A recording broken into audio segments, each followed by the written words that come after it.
Sir, இப்ப நீங்க பேசுறப்போ ஆளுங்கட்சி மேல பல்வேறு குற்றச்சாட்டுகளை முன்வைத்திருந்தீங்க.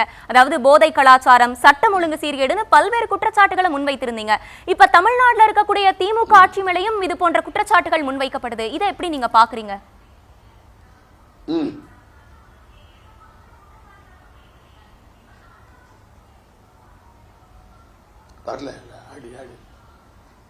அதாவது தமிழ்நாட்டை பொறுத்த வரைக்கும் தமிழ்நாட்டில் மாண்புமிகு முதலமைச்சர் ஸ்டாலின் அவர்கள் சட்டம், அதாவது வளர்ச்சி திட்டங்களை நிறைய நிறைவேற்றார், சிறப்பான முறையில் நிறைவேற்றார்.